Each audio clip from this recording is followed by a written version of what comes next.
We begin our second half hour with a new report from the 12 News I-Team. A family searching for answers after their son overdosed and died in a sober living facility. 12 News journalist William Pitts has been investigating sober living homes and so-called reckless rehabs in our state for months and brings us tonight's story. Nearly a year after top state leaders announced a widespread investigation into fraud and abuse in sober living and rehabs throughout the state, families are concerned some problems continue. Sylvia and Terry Tryon lost their son while he was trying to get clean. Now, they want to see some changes.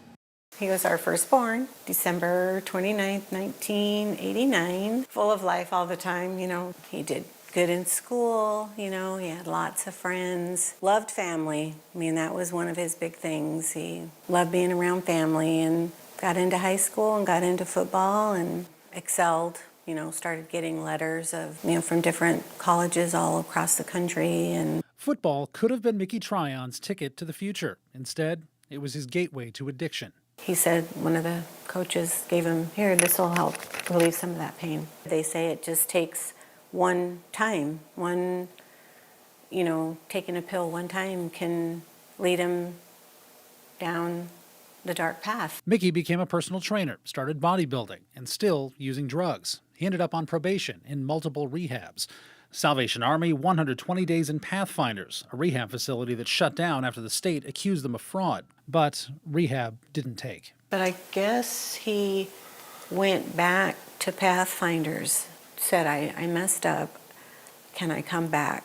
Whoever the higher-ups were told him no. I could just see it. In my mind, I could see him walking away, defeated. Mickey's parents called around, trying to find a place for him to stay. A friend pointed them toward this cluster of 4 apartments. According to their Facebook page and business listings, we're a post-treatment substance use disorder community. But I thought, they have to be state licensed. But they don't. State law doesn't stop anyone from using the phrase sober living, even if they're unlicensed.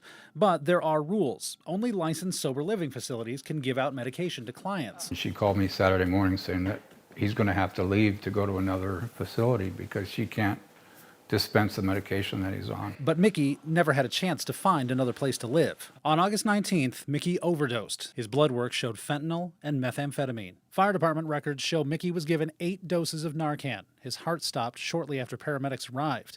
He died at the hospital. Mickey Tryon wasn't the only 911 call to the sober living community that day. What apartment number?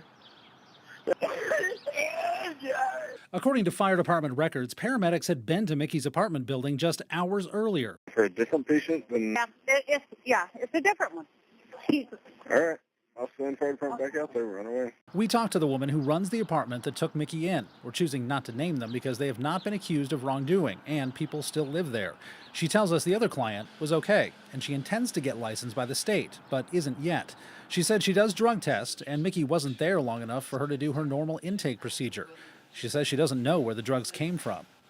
After leaving a rehab accused of fraud, Mickey wound up in an unlicensed sober living home, raising more questions for his family about Arizona's rehab industry. How did it get so out of control? How did it get this far where how many people have lost their lives? You're dealing with people's lives here. Why isn't there better control? How did it get to be this bad? It started with individuals looking to make quick money. Access CEO Carmen Heredia says her agency is trying to tackle the problem. So far, suspending more than 300 businesses accused of fraud and other crimes. Pathfinders, Mickey's former rehab, is one of those businesses. The sober living home says they never took access funds and aren't accused of wrongdoing. State officials now estimate rehab fraud has cost the state $2.8 billion. There's a lot of money. And unfortunately, that's what society has come to. They're chasing the money and not the people. I don't want his death to be forgotten because he was everything to us. It's the worst feeling in the world, knowing I'll never see him again. William Pitts, 12 News.